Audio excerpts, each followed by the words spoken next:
What's up, everybody? Hey, Tom Laird here, host of the Advice from a Call Center Geek podcast and founder of Expivia. For exceptional contact center outsourcing, trust Expivia.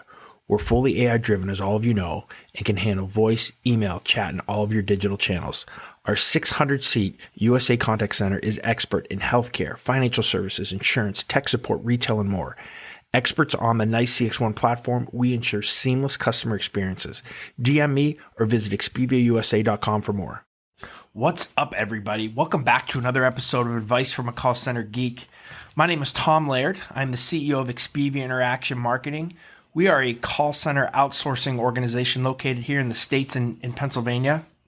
And again, for those of you who are just joining us, the purpose of Advice from a Call Center Geek is to not talk about theory of customer support, but to give you actionable items to take back into your contact center to improve the overall agent experience, to improve the overall quality of your center, to hopefully improve the customer experience. I'm going to get right into it today because I'm really excited about the topic. So many of you are going through the process or will be going through the process of purchasing a new telephony platform. Don't know what to do, don't know where to turn, don't know where to start, not really sure what to do. So with this episode, I want to at least lay the foundational groundwork for you to have you be able to speak intelligently when you're kind of going through the process, whether you're just talking directly to a provider, whether you're talking to somebody maybe like me from a consultant side, or you're sending out an RFP. So what I want to do here, I have kind of 5 main topics that I want to get into today. And one is the ease of use of the platform, and we're going to discuss why that's important, the must-haves that you should have for your call center, the should-haves, the bells and whistles and kind of some of the add-ons, and then how to negotiate and how to deal with pricing. And we're going to get to that in the end because I think that's a really important part.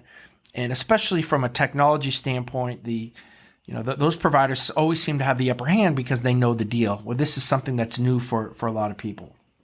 All right, before I start on these 5, I want to talk about 2 terms here that you're going to hear a lot when you go through the process of purchasing. And that one is CCaaS and one is UCaaS. And a lot of people get those confused. So UCaaS is Unified Communications as a Service, and CCaaS is call centers basically as a service. So the difference is UCaaS and the UCaaS providers, I just basically like to think them as basically your business phone system, right? So I'm not going to name any providers. I'm not here to say, hey, what provider's good, what one's not. But basically your office phones, right? So the phone that you have on your desk, it's not for a call center. It's for call forwarding. You can do some auto attendant, those types of things that everybody has. When you get into the call center as a service, and that's what I want to talk about today, you're talking about things directly for your contact center agents to improve the call center, skills-based routing, more advanced call center technology. So that's the first thing you got to decide. What do we really need, right? Do I just need an office phone system? Well, if you do, then you're looking for a UCaaS system. If you say, no, that's not what I need, I want a CCaaS, I need a call center in the cloud, I need one of those providers. Now, there's a lot of those providers that will reach out, right? So some of the UCaaS guys will either the white label, a call center piece of software, or maybe they do have their own, but I've normally found that it's not as robust, it's not as good from a technology standpoint. Now, that might be all you need, right? If you have a smaller call center, that might be fine. But for what I want to talk about today, it's basically what do you need to purchase a call center in the cloud, a contact center. Let's just say it's at least 10 seats. Most of the time it's going to be 20 seats or more. So that's kind of what I'm focusing on. If you have a small 1, 2, 3, you'd probably be good with an office phone. You could figure some things out with it. All right, so let's get into these 5 kind of things that I think you should know, and you should know the technology and you should know the terminology for it. So number 1, the most important thing you need to ask yourself is what is your technology skill level at your organization, right? What is the ease of use that you need? So when you are talking to some of these providers, if you don't have a lot of technical support, then it's going to be important that you find a platform that's, 1, probably a little easier to use, 2, that they have a robust partner platform, right? That you can get some third-party support if you ever need to do anything that's maybe a little bit more advanced. You need to make sure you ask to always kind of look behind the scenes. So when you do a demo, all these guys are going to show you how pretty things look, the user experience, the supervisor experience. But some of the things, if you're worried about the technology piece, ask what it's like to program it, right? How do you make a routing tree for an IVR? How do you route certain things and do some advanced things? Is it difficult? Is it easy to use? Do you need a programmer for it?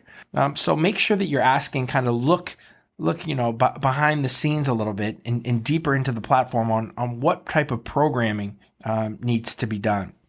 The other thing that's really important is, with everybody at home, make sure that you have a really easy rep experience when it comes to actually physically putting a soft phone or putting their technology onto the computers for reps at home, right? You don't want to go through a whole download process and then putting in license keys and putting in passwords and usernames. It's just going to cause you a lot of issues, especially if you're trying to onboard a bunch of people. So what you're going to look for is kind of an integrated soft phone, right? Something that you don't need to download, something that literally you just go to a website, put an email address and a password, and you start to take calls. That's kind of where the technology is now. And if the provider that you have doesn't have that, I would keep moving and keep looking, because that's a really important piece of it. Most of that's done with WebRTC, but you don't want to be able to have reps, download a bunch of stuff and cause you a lot of problems when you're onboarding. All right. So the second thing, and this gets a little bit more robust here, is what are the must-haves, right? If you're going to have a call center, or if you're moving to a new platform, there's certain things that your platform probably didn't do, but there's probably things that you're not thinking about that you should have that you might not even know about, right? So the first thing is you need to have a solid ACD, right? So with all of the platforms, I would tell you, hey, listen, I want voice, chat, and email, basically as part of the deal, right? I don't want to add chat later. I just want it to be part of my initial ACD, right? So that's important.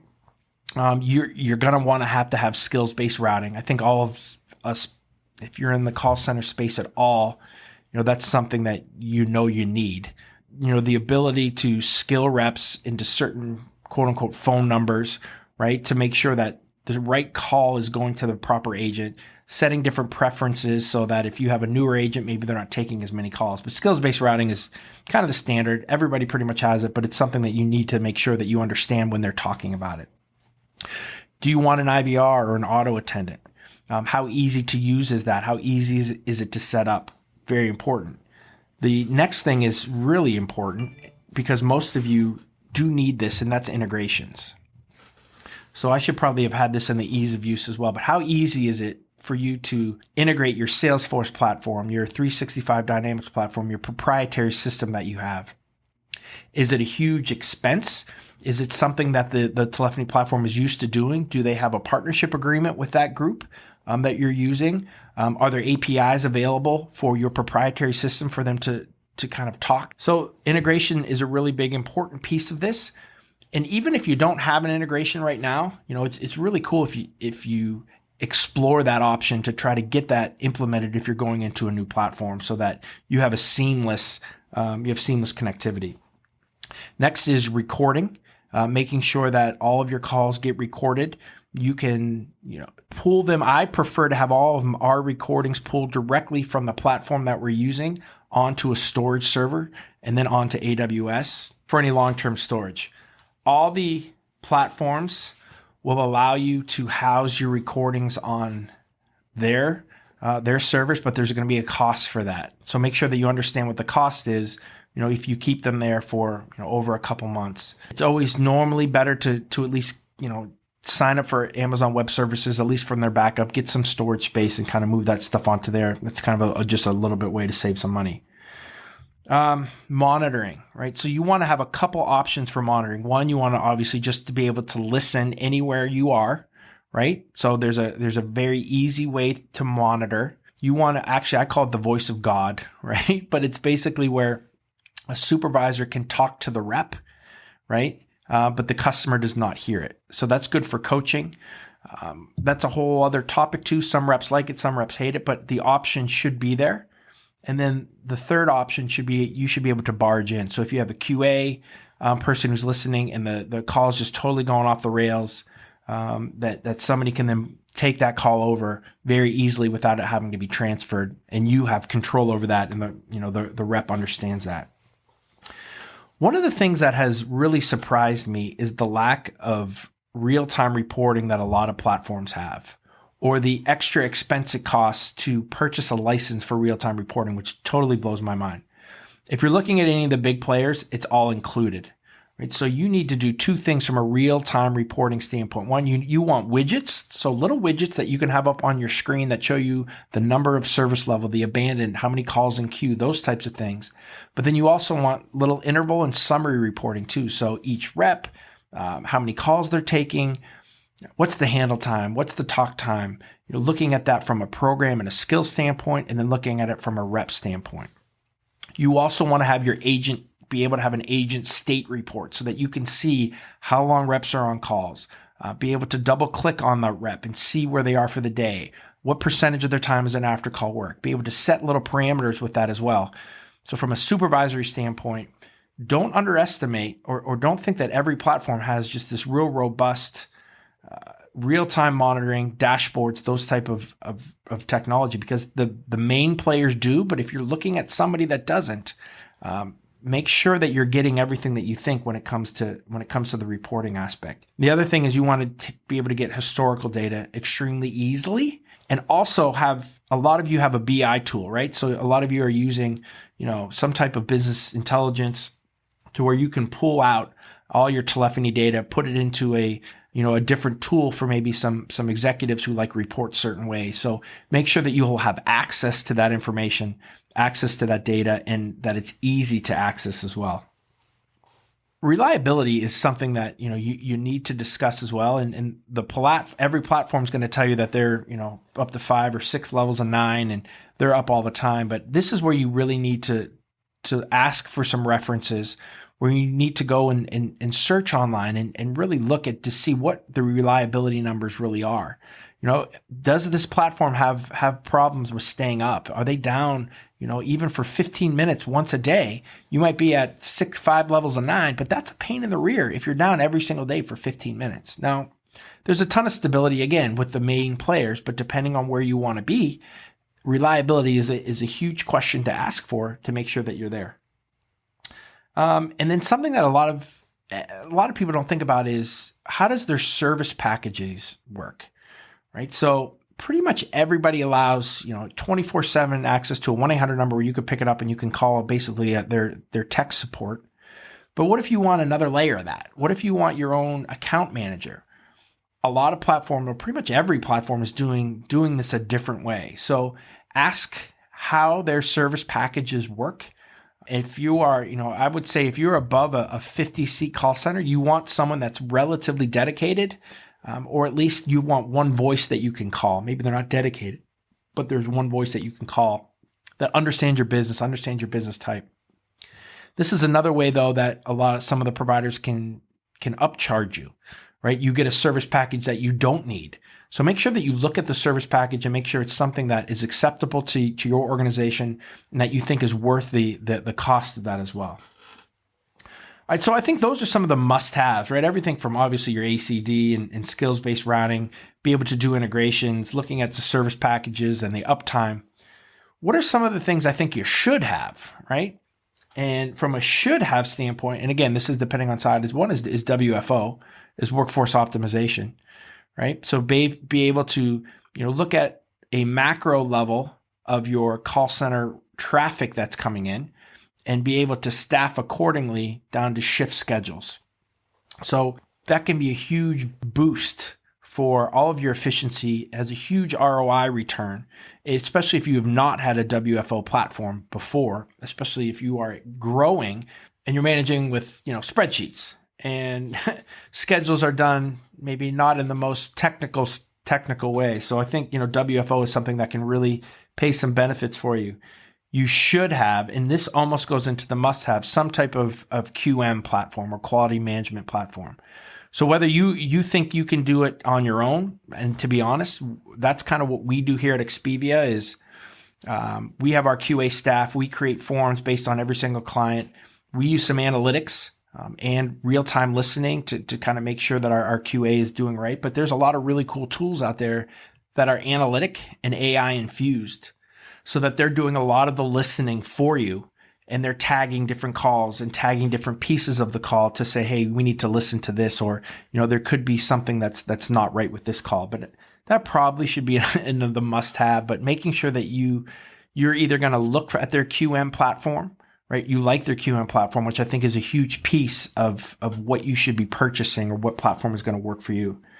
And then something you should have too that most of the platforms have, but some of them are a little bit more difficult to program or don't come right off the shelf is virtual callbacks, right? So just make sure that kind of gets thrown in there, or that you can get the code really easy to do virtual callbacks. So, if you ever do go into queue or, you have multiple skills and one of them's in a deep queue, that you can, schedule callbacks with customers when their time in line comes up.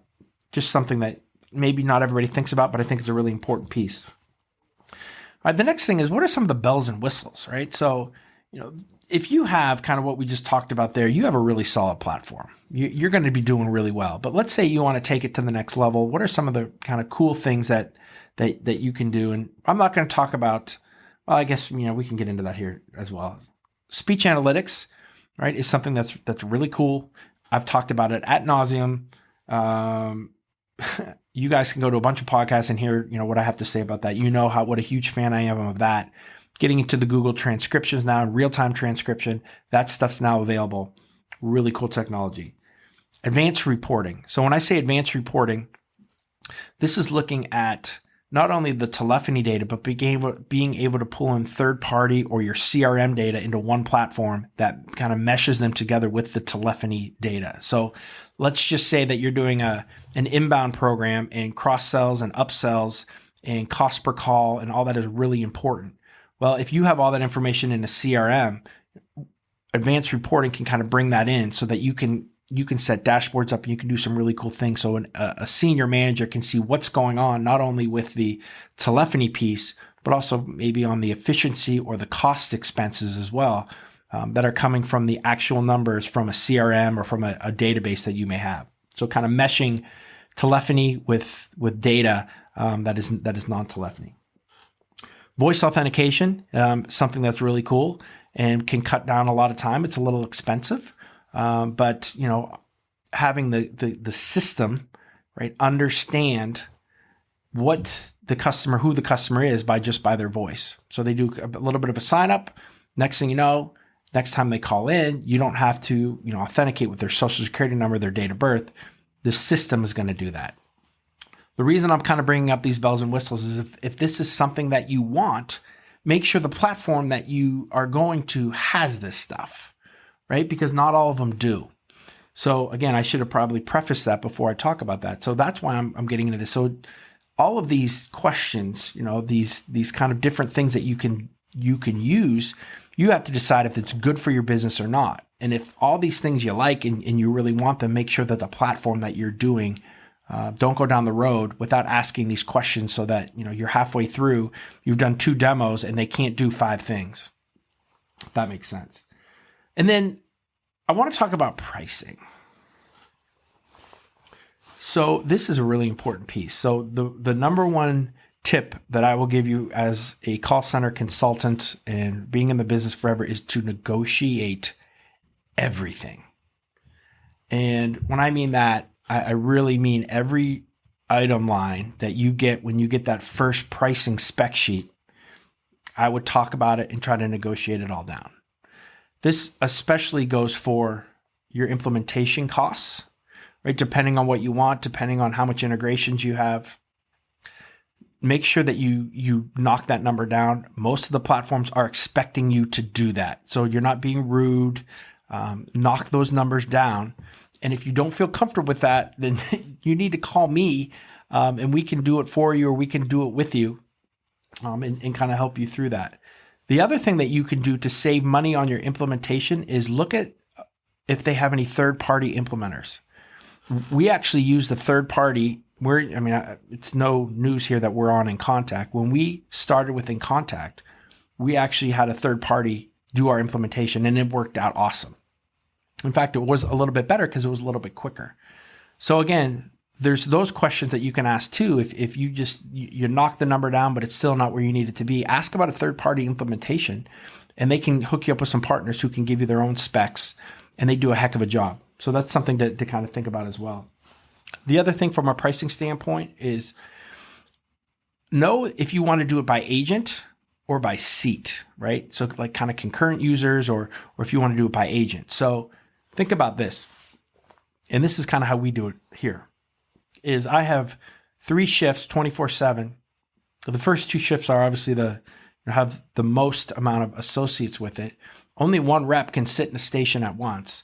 So I don't want to be billed by each rep, each month. I want to be billed by the station. So again, your price might go up a little bit, right?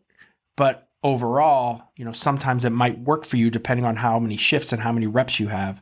It might be a little bit cheaper in the long run. And the other thing you need to watch with this as well is watch your minimums, because a lot of times they will lower costs, but up your minimum. So sometimes it doesn't even pay to have that lower cost because your minimum is so high. So make sure that you can hit your minimum. I guess that's the thing. Everybody's going to give you a monthly minimum that you need to be at, and that can help with scaling. So be careful of that. And then the other kind of tip that I have is if you think you're going to grow, so let's say you're at 50 seats now, but in a year from now, or you think you're going to be at 75 seats or you're going to be at 200 seats, tell the provider that. They can add that into the contract where you can get some of those savings now, right, for some of that growth that's going to happen. And then maybe you just negotiate so your minimums go up a little bit.